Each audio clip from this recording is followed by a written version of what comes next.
누가복음 24장 13절부터 17절 말씀, 오늘은 김하준 어린이 말씀 봉독해 주시겠습니다. 그날에 그들 중 둘이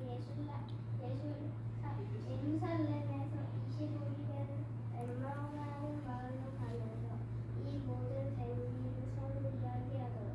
그들이 서로 이야기하는 때에 예수께서 가까이 이르러 그들과 동행하시며 그들의 눈이 가리워져서 그인 줄 알아보지 못하더니 예수께서 이르시되 너희가 길 가면서 서로 주고받고 하는 이야기가 무엇이냐 하시니 이 사람이 슬픈 글을 물어서더라. 아멘. 잘 읽으셨습니다. 감사합니다. 여러분 영화 드라마 좋아하십니까? 영화나 드라마를 보다 보면은 여러 가지 장르가 있는데요. 로맨스의 경우에는 그 남녀 주인공들이 이제 서로 이렇게 만나기로 약속한 그날에 이 얄궂은 운명처럼 묘하게 엇갈리는 장면이 이렇게 등장하면서 이 시청자들의 마음을 안타깝게 만드는 그런 경우가 있습니다. 그런가 하면 이 액션이나 서스펜스의 경우는 주인공들이 시련을 이겨내고 드디어 평화를 되찾게 되는 엔딩 장면에서 무언가 이야기가 이렇게 깔끔하게 끝나지를 않고 뒤에 이어져야만 할 것 같은 새로운 어떤 일들이 벌어지거나 아니면 새로운 등장인물이 나타나거나 하는 그러면서 뭔가 다른 이야기가 또 그 뒤에 이어질 것만 같은 이른바 떡밥이라고 얘기하던데요. 그런 것을 남겨놓는 그런 경우가 있습니다. 복음서의 마지막은 그 내용은 저마다 달라도 그 공통적으로 예수님의 부활로 막을 내리게 됩니다. 근데 복음서의 주인공이신 예수님께서 죽음으로써 이야기는 파국을 맞는 듯 하지만 예수님이 다시 극적으로 부활하시더니 또 다른 주인공들이라고 할 수 있는 그 제자들과 다시 재회를 하시게 됩니다. 하지만 안타까운 건 예수님이 그들 앞에 나타나셨음에도 불구하고 사랑하는 그들이 예수님을 알아보지를 못한 일들이 벌어지게 됩니다. 그러던 가운데 예수님은 제자들에게 사명을 주시고요. 이제 이전처럼 제자들과 동행해 주신 줄만 알았는데 호련히 예수님 하늘로 올라가 버리십니다. 근데 가시면서 하신 말씀인데 그게 바로 나와 같은 보혜사를 너희에게 보내주겠다라는 그런 말씀이었습니다. 게다가 예수님은 하늘로 올라가셨어도 제자들은 땅에 여전히 남아서 살아야 했습니다. 이는 이야기가 끝이 아님을 우리에게 가르쳐 주고 있는 거죠. 오늘 본문 말씀은 그날에로 시작합니다. 그날은 어떤 날인가요? 역사적인 날, 기쁨의 날, 환희의 날, 축제의 날입니다. 유대인들에게 있어서는 안식 후 첫날이죠. 하지만 매주마다 돌아오는 안식 후 첫날은 아니었어요. 그리스도인들에게는 다른 의미의 첫날이었습니다. 그날은 바로 예수님께서 십자가에서 우리의 죄를 대신 지시고 죽으신 이후 사흘 만에 부활하신 기쁨과 환희의 날이었던 겁니다. 역사상의 어느 누구도 부활한 사람 없습니다. 여러분 가운데 주변에 부활한 사람 보신 적 있으십니까? 성경에도 등장하듯이 죽었다가 살아난 사람은 간혹 있어요. 근데 어떻게 됩니까? 그 사람들은 결국 나중에 죽습니다. 그래서 그들은 사실 부활한 게 아니라 잠시 생명이 조금 더 연장이 된 거에 불과한 거죠. 세상 어디에도 자신들이 믿는 창시자가 죽지 않았다거나 죽었다가 살아났다거나 하는 종교는 없습니다. 왜요? 그들이 믿는 것은요, 하나님과 같은 참신이 아니기 때문이죠. 인간이거나 짐승이거나 돌이나 나무, 자연물이거나 귀신에 불과하기 때문이에요. 때문에 놀라운 부활의 사건 앞에서 우리는 모두 다 함께 크게 놀라워하며 환희의 노래를 불러야 맞습니다. 하지만 우리 가운데 그렇게 반응하는 사람은 없는 것 같아요. 그 이유는 여러 가지가 있겠죠. 솔직히 믿지 않는 건 아닌데 그렇다고 해서 또 아주 확실히 믿어지지는 않는 것 같은 이런 상태일 수가 있고, 아니면 당장 먹고 사는 게 바쁘고 힘들고 그보다 더 중요한 일이 많아서 부활에 대하여 깊이 묵상할 어떤 여력이나 여유가 부족할 수도 있는 것이고, 또 나의 죄를 사하신 예수님의 십자가의 은혜 너무나 크게 느껴져서 때론 눈물도 흘리고 가슴도 막 두근거리고 막 이럴 때가 있는데, 그런데 뭔가 좀 이 부활은 아직 나에게는 비교적 마음에 잘 와닿지를 않아서일지도 모르겠습니다. 그런데요, 당시 예수님의 제자들은 우리보다 더 그랬다는 거예요. 열흘 정도밖에 안 되었던, 그러나 그동안 너무나 많은 일들이 있어서 마치 수년 전에나 어쩌면 수십 년 전에나 일어난 일들처럼 아득하게만 느껴지는 예수님의 예루살렘 입성 당시 수많은 유대인들과 함께 그때 제자들은 얼마나 기뻐하며 환호했는지 모릅니다. 근데 예수님이 십자가에서 죽으셨다가 다시 살아 돌아오셨는데 그 제자들의 반응이 별로 신통치가 않았던 거예요. 당연히 예수님이 다시 살아 돌아오셨으면 어떻습니까? 아주 기뻐하고 매우 놀라워해야 하지 않을까요? 정말 기쁨으로 노래해야 하지 않을까요? 다시 기대와 희망을 품고 예수님을 찾아다녀야 하지 않을까요? 근데 이상하게도 그들은 너무 조용한 겁니다. 예. 죽으신 그분이 다시 살아나셨다는데, 예. 그 기쁨을 다시 얻게 됐는데 너무 조용한 거예요. 이해가 됩니까? 만약에 우리 사랑하는 부모님, 사랑하는 어떤 조부모님이 돌아가셨는데 다시 살아 돌아오셨어요. 예, 신기하고 이상한 일이지만 기쁘잖아요. 예. 근데 이 제자들은요, 마치 예수님의 부활이 없었던 것처럼, 그 소식을 듣지 못한 사람처럼 이상하게도 너무나 차분하고 너무나 조용한 겁니다. 이런 반응에 마치 저 같으면 에? 쟤들이 왜 저러지? 내가 살아 돌아온 게 싫은 건가? 하는 생각이 들 것도 같습니다. 비유가 될지 모르지만 그래도 비유하자면 군대 가서 고생하다가 수개월 이후에 휴가를 나왔는데 아무도 나를 반겨주지 않는 거예요. 가족들도 별로 좋아하지 않고 친구들도 시큰둥하고 막 이러는 거예요. 서운합니까? 안 서운합니까? 서운하죠. 예수님이 몰라도 저라면 그 제자들의 그런 반응에 아주 서운했을 것 같아요. 근데 그들은 왜 사랑하던 예수님이 다시 살아 돌아오셨는데 뛸 듯이 기뻐하며 환호하지 않았던 걸까요? 이는 상황적으로 또는 심리적으로 몇 가지 요인이 있었던 것으로 보입니다. 첫 번째로 예수님이 예루살렘에 입성할 당시에는 이 제자들에게 있어서 대단한 기대라는 게 있었습니다.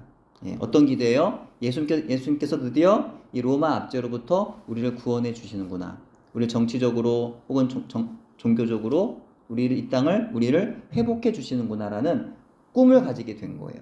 그래서 그토록 예수님이 예루살렘 입성할 때 환호하고 온 유대인들이 기뻐 춤을 추며 노래했던 거죠.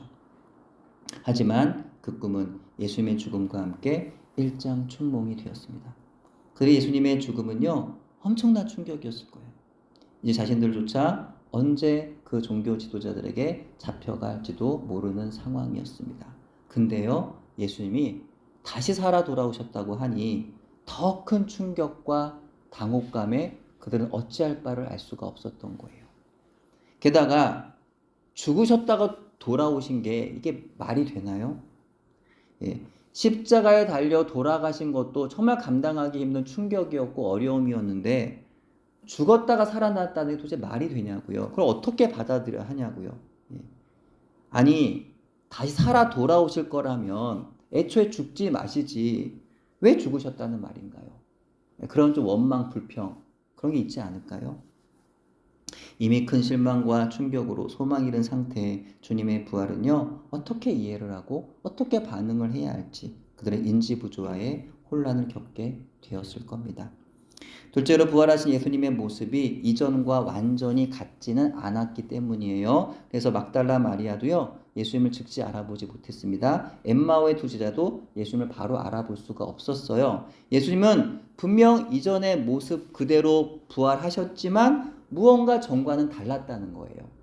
분명 예전에 그 육체 그대로의 모습 부활하셨는데 전과는 무언가 다른 뭔가 신령한 어떤 모습이셨다는 거예요. 그래서 그들이 알던 그 예수님과는 좀 달랐다는 거예요.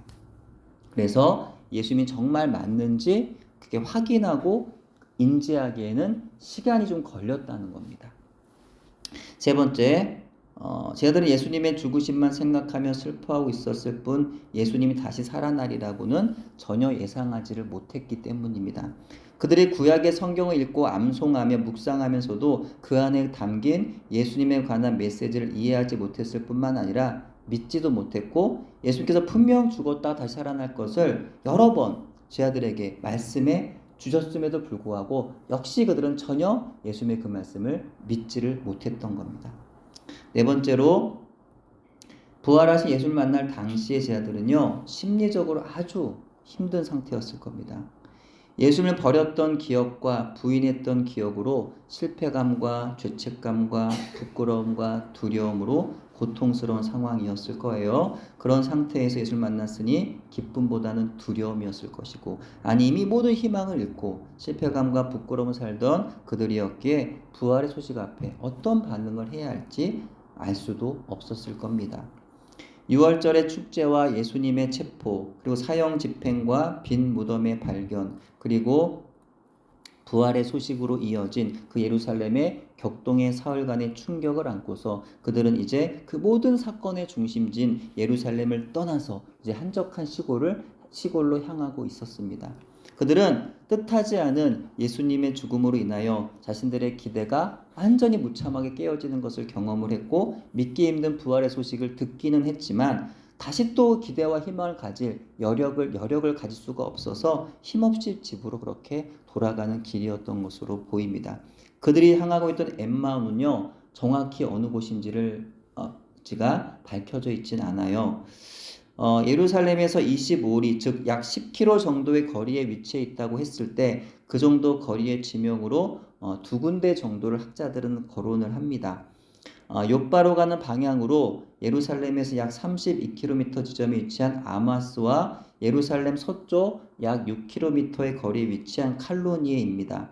아마스는 성경에 언급된 거리보다 너무 멀고 칼로니에는 성경의 지명보다 너무 가까워서 둘 다 해당이 안 되는 것 같습니다. 하지만 어느 견해에 의하면 누가는 엠마오까지의 거리를 왕복으로 언급한 것이라고 하고 있기 때문에 그 말이 맞다면 칼로니에가 엠마오였을 가능성이 가장 많다고 학자들은 이야기를 합니다. 두 제자는 서로의 이야기를 나누면서 엠마오로 가고 있었어요. 아마도 이런 얘기를 했겠죠. 주로 예수님의 부활이 그들의 얘기의 주제였을 것입니다. 자네 여보게 그 얘기 들었나? 예수님의 시신이 없어졌대. 예수님의 시신이 있던 그 무덤이 비어 있었대. 그 얘기 말이네. 그 얘기 들었는가? 천사들이 말하는데 예수님의 시신이 없어진 게 아니라 예수님이 다시 살아나셨다고 말했다는데 그 얘기 들었는가? 들었네. 듣긴 했는데 어떻게 그런 일이 가능할 수가 있나? 또 예수님이 다시 살아오신다 한들 실패자의 배신자인 우리가 뭘 할 수 있겠나? 아마도 이런 이야기들을 나누며 길을 가고 있었을 겁니다. 근데 그들의 그 여행길에 예수님이 나타나신 거예요.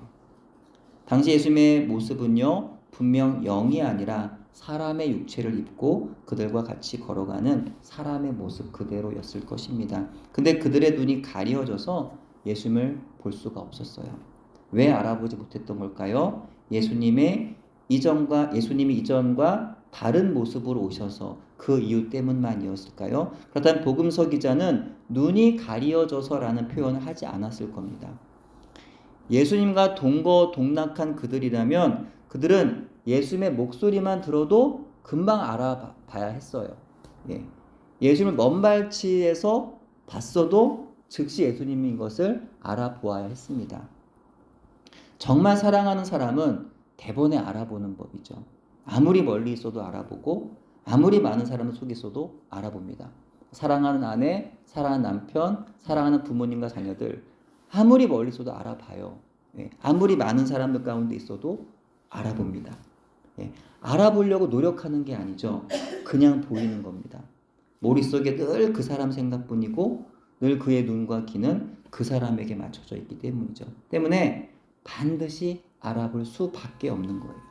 근데 제자들은 그 사랑하던 예수님을 왜 못 알아본 걸까요? 이미 말씀드린 여러 가지 이유가 있지만 가장 합리적인 이유는 그들이 예수님께서 사흘 만에 부활하실 것이라고는 꿈에도 생각하지를 못했기 때문일 겁니다. 눈으로 보아도 눈으로 보는데 생각이 안 따라가는 겁니다. 눈을 가린 겁니다. 신기한 것은 사람의 눈이라는 게 그렇더라는 거예요. 그렇게 우리의 눈이 정확하지 못할 뿐만 아니라 보고도 보지 못한 일들이 자주 일어난다는 겁니다. 예전에 우리 제자교회 건물을 계약할 때 그 주인 장로님이 그 부동산에서 자기 옆 의자에 앉아있던 저에게 물었습니다. 날 몰라요? 네, 모르겠는데요. 그 장로님이 상당히 서운해 하시는 겁니다. 어떻게 나를 모를 수가 있지? 이러면서 상당히 서운해 하시는 거예요. 근데 알고 보니까 그분이 바로 과거에 TV만 틀면 나오던 유명한 스포츠 중계 임주환 아나운서였습니다. 제가 그분이 워낙 유명해서 모르지 않았습니다. 얼굴은 물론 목소리는 너무나 잘 알고 있었어요. 근데 그 유명한 분이 제 옆에 건물주로 앉아 있을 거라고는 꿈에도 생각을 못했던 거예요.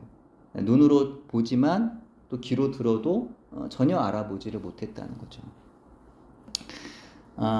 과거 보이지 않는 고릴라라고 하는 실험이 있습니다. 이 하버드 대학교 크리스토퍼 차브리스와 다니엘 레빈 교수가 1999년에 진행한 실험인데요. 이것은 눈으로 보고 있다고 해서 모든 정보를 인식하는 건 아니라고 하는 무주의 맹시 현상을 증명합니다.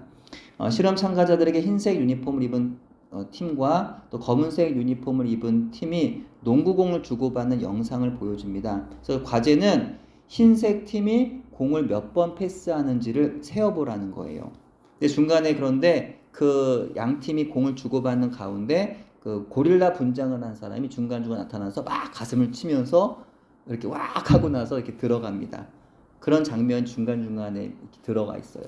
근데 그 실험 참가자들은 그 패스가 몇 번 오갔는지는 대부분이 맞췄어요. 근데 중간에 고릴라가 나타났다는 것은 아무도 발견한 사람이 없었다는 겁니다. 그만큼 우리의 눈과 귀가 정확하지 않다는 거예요. 우리의 뇌는 스스로 중요하다고 생각하거나 내가 원하는 것만을 인식하다 보니까 다른 보아야 하는 것들을 쉽게 놓친다는 거죠. 분명히 보는데 모른다는 겁니다. 우리가 얼마나 연약한 존재인지를 말하고 있는 한 단면이죠. 따라서 엠마오로 가던 제자들이 예수님을 알아보기 위해서는 그 과거의 시각, 단지 우리가 말하는 그 육체적인 그 눈으로 보아서는 안 되는 것이었어요. 과거의 시각으로는 눈이 가려져서 볼 수가 없었기 때문입니다. 이제는 전과 다른 새로운 차원의 영의 눈이 필요했던 겁니다. 그래서 뇌가 깨어나고 마음이 열리고 눈과 귀가 새로워져야 예수님을 보는 것이 가능해질 수가 있는 겁니다. 하지만 아직 눈이 가려져 예수님을 볼 수 없었던 그들은 예수님의 질문에 슬픈 얼굴빛으로 말합니다. 둘 중 글로바라는 이름의 제자가 말하기를 여보시게 당신은 지금 예루살렘에 살다가 지금 이렇게 가는 게 아닌가? 또 어떻게 거기서 일어나는 일을 그 유명한 일을 정말 온 유대와 예루살렘 떠들썩했던 그 일을 당신만 모르고 있을 수 있단 말인가? 하면서 약간 좀 이렇게 핀잔 섞인 답답한 거죠. 그죠? 그 충격적인 사건, 그 일로 인해서 가뜩이나 머리가 복잡하고 막 속이 시끄러운데 아무것도 모르는 이상한 사람이 나타나니까 짜증이 나는 겁니다. 그래서 빈잔 섞인 말투로 그렇게 이야기를 했던 거예요. 예수님이 시치미를 뚝 떼시고는 무슨 일인데 그러시오? 물으시자 글로바와 또 한 명의 제자가 대답을 한 거예요. 바로 하나님과 모든 백성 앞에 선지자이신 예수님의 사형 선고를 받아 죽임을 당하셨는데 사흘째 되던 날 어떤 여자들의 말에 의하면 그 예수님이 다시 살아나셨다 하는 천사들을 만났다는 이야기였습니다. 자, 예수님 말씀하시죠. 25절 26절입니다. 미련하고 선지자들이 말한 모든 것을 마음에 더디 믿는 자들이여 그리스도가 이런 고난을 받고 자기의 영광에 들어가야 할 것이 아니냐. 예수님이 하나님의 아들이자 메시아로 이 땅에 오셔서 어떤 일을 행하실 것인지에 대해서는 이미 구약의 선지자들에 의하여 선포된 바였습니다. 근데 그 말씀을 그들이 믿지를 않으니까 그에 대해서 책망하신 거죠. 예수님은 구약의 예언대로 오셨고 고난을 받으셨으며 이제 영광에 들어가시는 겁니다.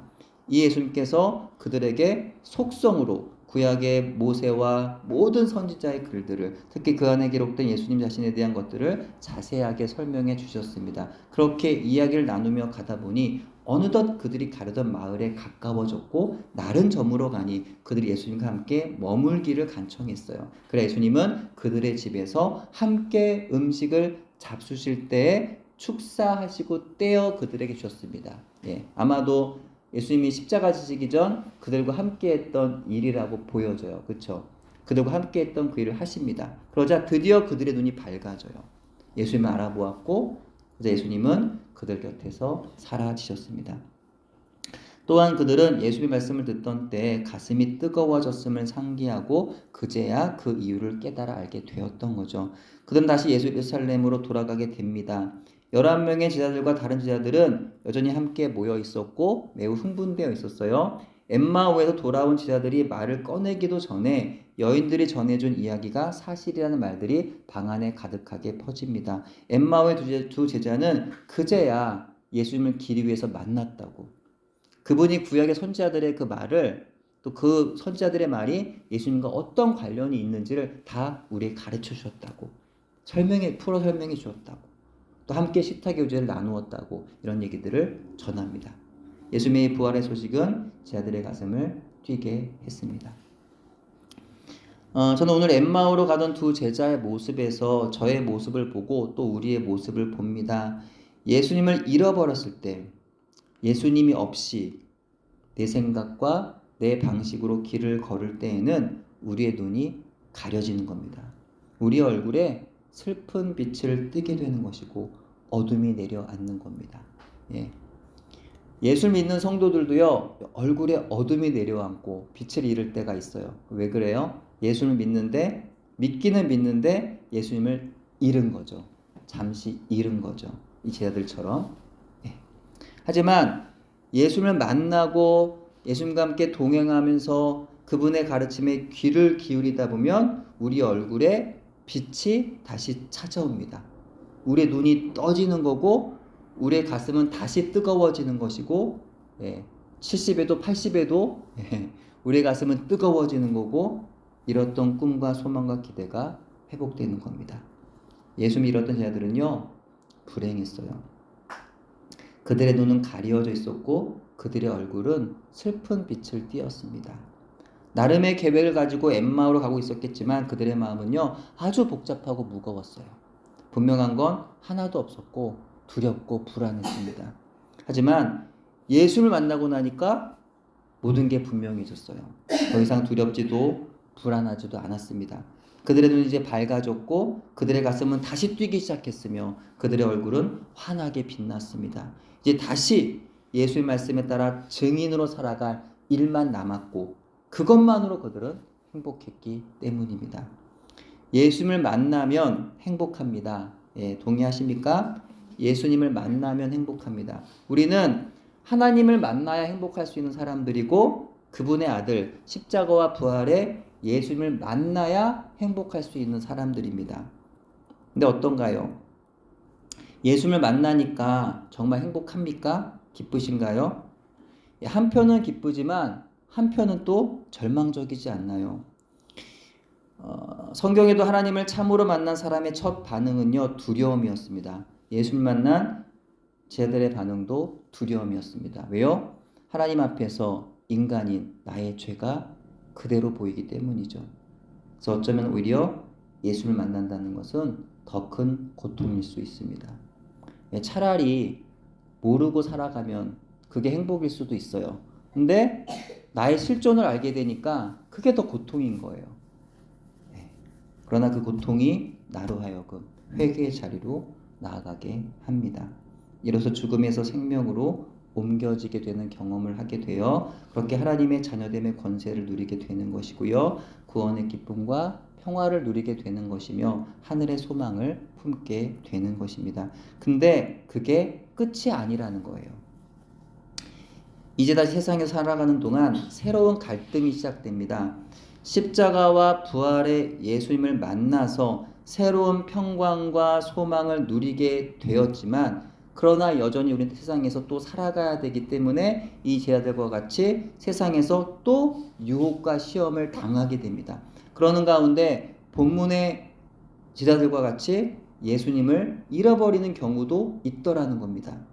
그러는 가운데 평강도 잃고 소망도 잃고 기쁨도 잃게 되는 경우가 믿는 사람인데도 있더라는 겁니다. 그래서 십자가와 부활의 예수를 만나고 경험했어도 거기가 끝이 아니라는 거예요. 완성이 아니라는 거죠.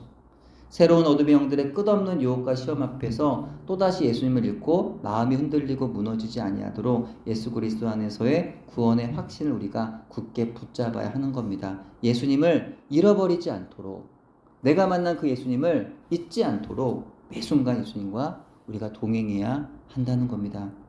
그다음 예수님과 동행하는 게 무엇일까요? 예수님과 동행하려면 우리가 어떻게 살아야 하는 걸까요? 첫 번째, 예수님과 동행하려면 우리는 항상 기도해야 합니다. 어떻게 해야 된다고요? 항상 기도해야 합니다.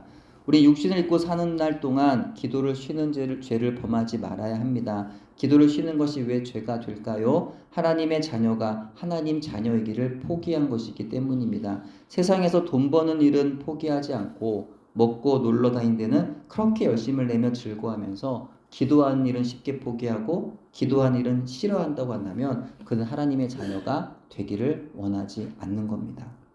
우리 하나님 앞에 자주 엎드려 진실하게 기도해야 합니다. 간절히 기도해야 합니다. 믿음으로 기도드려야 합니다. 하나님의 뜻을 말씀 안에 찾으며 하나님의 뜻대로 기도드려야 합니다. 이와 같이 기도하되 이 모든 것을 성령님의 도우심, 내 안에 계신 성령님의 도우심을 구하며 그분의 인도하심 가운데 영으로 그렇게 기도해야 합니다. 이와 같이 기도하되 삶 속에서 거룩하고 충성된 삶을 사는 가운데 무엇보다 다른 사람들과의 관계를 화목하게 맺는 가운데 그런 가운데 하나님 앞에 기도해야 합니다. 이와 같이 기도하되 낙심하지 말고 중단하거나 포기하지 말고 계속 그렇게 기도해야 하는 겁니다. 두 번째, 우리가 예수님과 동행하려면 육신을 입고 사는 날 동안 예수님처럼 언제나 아버지 하나님 말씀에 귀를 기울여 언제나 하나님 말씀대로만 살아야 합니다. 우리의 언행 가운데 아니 우리의 생각까지도 나의 것이 아니라 하나님의 것임을 인정하고 나의 생각, 지식, 감정 따라 살 것이 아니라 하나님 말씀 따라서 살아야 하는 것입니다. 우리는 하나님 말씀의 인도함을 받아야 합니다. 하나님 말씀을 듣고 그 말씀의 인도함 받을 때 우리는 믿음이 생기고 그 믿음이 자라가는 겁니다. 예수님의 십자가와 부활을 경험한 성도가 유혹과 시험에 넘어져 예수님을 잃고 방황하게 되는 이유는 기도하지 않기 때문이고 말씀을 듣지 않기 때문이며 그로 인해 말씀의 인도함을 더 이상은 받지 않아서 믿음을 잃어버렸기 때문인 겁니다. 세 번째, 그러므로 우리가 예수님과 동행하려면 우리는 오직 믿음으로 살아야 합니다. 믿음이 없이는 하나님을 기쁘시게 할 수 없다고 말씀합니다. 믿음이 없이는 예수님을 만날 수가 없고 예수님을 알아볼 수가 없습니다. 믿음이 있어야 하나님으로부터 오는 모든 좋은 은혜와 선물들을 받아 누릴 수가 있는 것입니다. 모든 일들에 믿음으로 해야 하는 것이며 믿음으로 예수님을 항상 바라보아야 하는 것입니다. 네 번째, 우리가 예수님과 동행하려면 사명으로 살아야 합니다. 예수님 가신 길을 예수님이 명령하신 대로 자기를 부인하고 나의 십자가 지고 가야 합니다. 하나님을 마음을 다하고 뜻을 다하고 목숨을 다하고 사랑하며 형제와 이웃을 내 몸처럼 그렇게 주님 말씀하신 대로 사랑해야 합니다.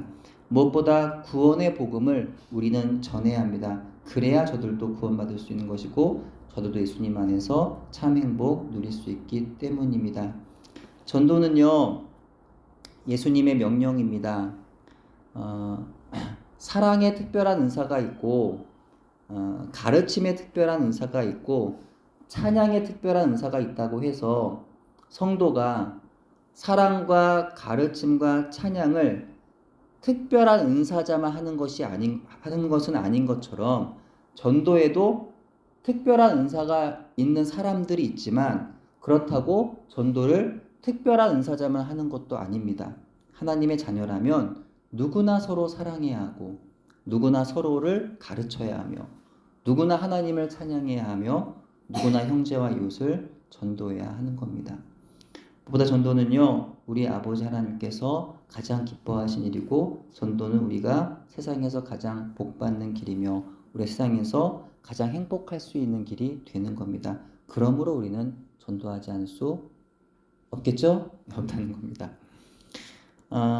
그럼 우리는 가장 먼저 십자가와 부활의 예수를 만나야 된다는 것이고요. 그분 안에 죄 용서함 받아 하나님 자녀된 권세 누리며 하늘의 영광 기쁨 안에서 두려움과 불안이 없는 참 소망 가지고 살아갈 수 있어야 합니다. 또한 그렇게 살기 위해서는 어떻게 하라고요? 항상 기도하고 말씀에 귀를 기울이며 오직 믿음 안에서 구원의 확신 가운데 복음의 사명을 감당하며 살아야 하는 줄로 믿습니다. 이것이 바로요, 어떤 삶이에요? 예수님과 동행하는 삶이다. 네, 이것이 바로 세상에서 성도가 천국을 경험하며 살아가는 길이다, 도다라는 거예요. 이것이 바로 진정 우리의 행복입니다. 여러분은요, 무엇으로 행복을 누리며 살고 계신가요? 무엇이 가장 행복하십니까? 어디서 또 누구에게서 행복을 느끼나요? 예수 그리스도 안에 참 행복을 누리시되 기도와 말씀으로 오직 믿음으로 복음의 사명을 감당하시면서 그렇게 예수님과 동행한 행복 누리는 저와 여러분 되기를 간절히 소원합니다. 기도하겠습니다. 하나님 아버지, 우리에게 십자가의 구속의 은혜로 죽을 수밖에 없던 우리의 몸과 영혼을 살리시고 빛을 잃어 어둠 가운데 놓였던 우리에게 환한 빛을 허락해 주심에 감사드립니다. 또한 예수님의 부활하심으로 우리도 예수님 안에서 부활할 것을 약속하셔서 우리의 영원한 생명을 소망하게 해 주심에 감사를 드립니다. 내 십자가와 부활의 복음 안에서 주님 앞에 가는 그 날까지 기도와 말씀으로 또 믿음으로 복음의 사명 잘 감당하면서 예수님과 동행하는 기쁨을 이곳에서 누리는 우리 모두가 되도록 인도해 주옵소서. 예수님 이름으로 기도드립니다. 아멘.